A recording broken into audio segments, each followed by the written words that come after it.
first of a series of videos on embroidery stitches for crazy quilts. I'm making a piece of a crazy quilt here with different fabrics. I'm using quilting cottons here. Typically you would be using velvets and satins and lace and all kinds of fancy fabrics, but I want the stitches to show up, so I'm using just plain fabrics here. And I'm going to demonstrate some embroidery stitches that you can do along the edge. I'm making this with a stitch and flip, so I put this face up, this right side's together with it, stitched, flipped it over, pressed it down. So this stitch is the herringbone stitch. One of the first things if you're working with embroidery floss is you want to separate your strands. So, and I mean completely separate. You don't want to take two strands off of the piece, which is normally 6 strands, or if you're using silk floss, sometimes it's 7 strands. You don't want to pull two together. You want to pull each one separately. So you're going to go to one end of your strand and open it up and just pull the one out. And then you're going to pull another one out. And then you're going to put them back together. And that way you get a better result when they're back together. That's an embroiderer's trick. Okay, so herringbone stitch really looks kind of like X's, but they cross each other. And what you're going to do is what's called an away waist knot. Now, what do we mean by an away waist knot? You're going to put a knot in, go down through the fabric some distance away, and at the end, we're going to clip that and work that end back in. And I may actually not have gone far enough away for that to be good.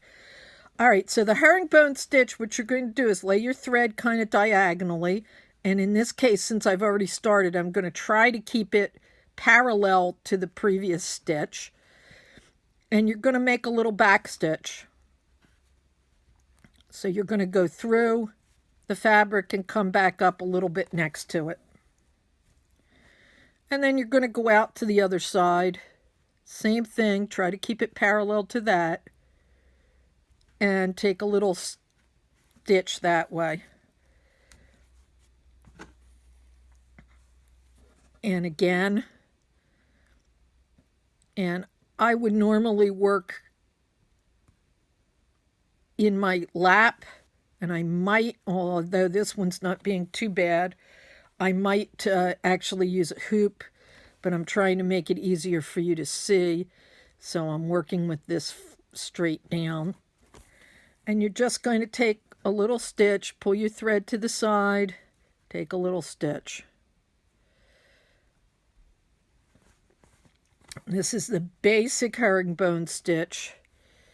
And that stitch was a little short, so I am going to take that one out. Rethread my needle. Here's a trick on threading your needle. Fold the floss around the end of the needle, pinch it, and then push it through the eye. And it threads very easily. All right, so we're going to make that one a little bit longer.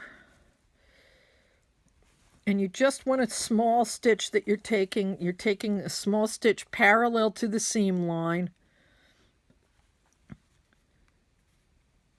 So you want a small stitch parallel to the seam line.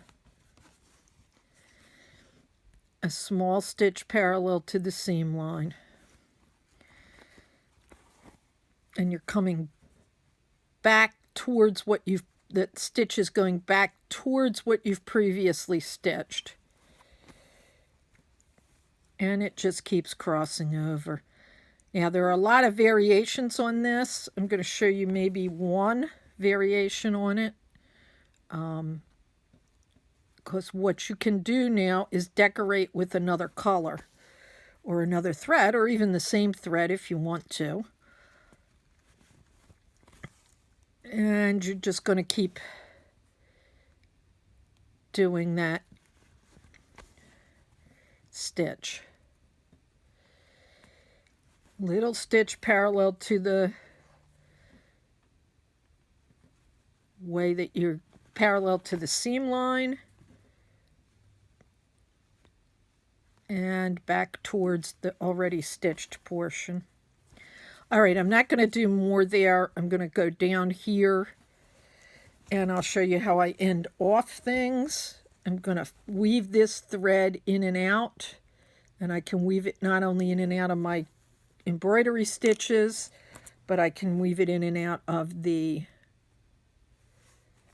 stitches that stitch down the edge, which in my case are fairly large. And you're just going to weave it through a little bit. Okay, you're not going to put a whole lot of strain on this.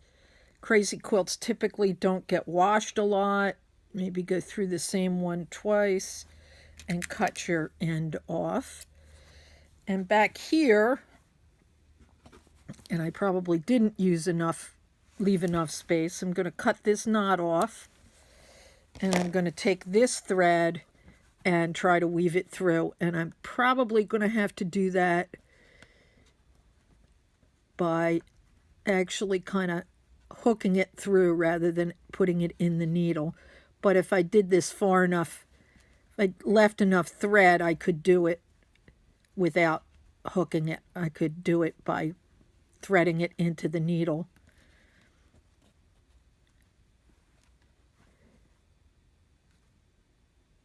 So that's basic herringbone stitch, but now if you want to fancy the herringbone stitch up, I'm going to take another color thread here, a little bit darker pink, and strip off two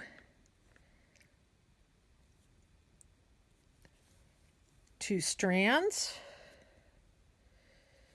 of floss, thread it in my needle.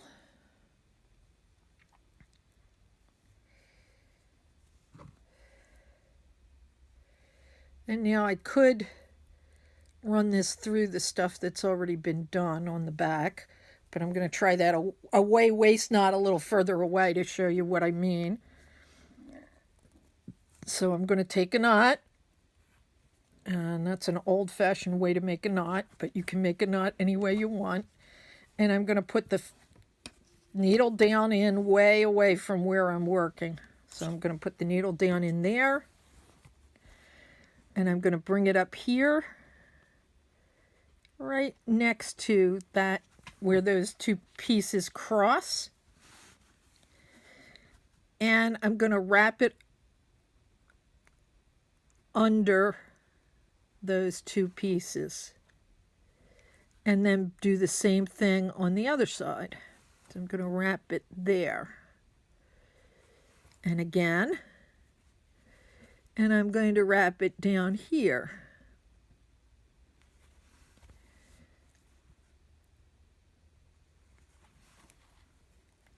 And you get kind of a two-colored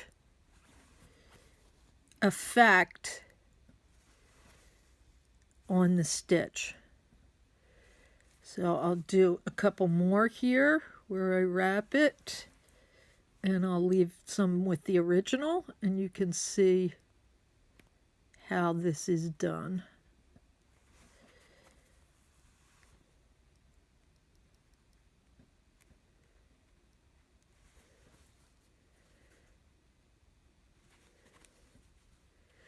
By the way, for a needle, you do want a crewel needle, a darner, or an embroidery needle. You want something with a sharp point, although for what I'm doing right now, you could switch over to a tapestry needle so that you don't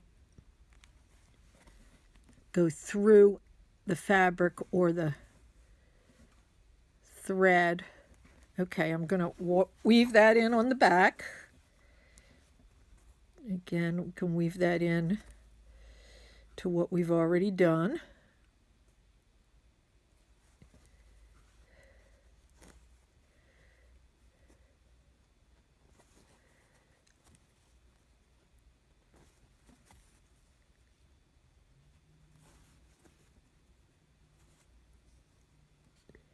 And cut that.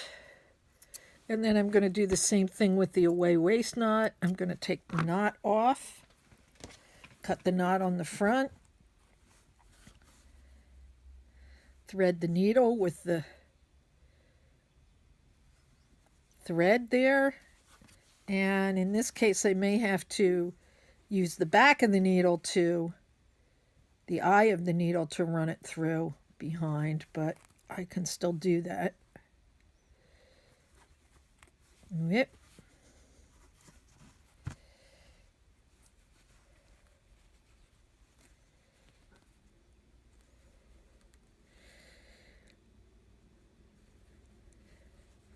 When you're doing these, you don't want to cut too long a piece of floss either. It's better to end off and start another piece than to go too long. For one thing, your needle, the eye of your needle is going to affect the floss. It's going to damage the floss eventually if you have too long a piece. And the other thing that is going to happen is that you'll have trouble pulling it through. So you want about an 18-inch piece at the maximum. So there you can see, let's see if we can get the light down on it a little bit, this wrapped herringbone and the regular herringbone. So first of our stitches for crazy quilts. Embroidery stitches for crazy quilts.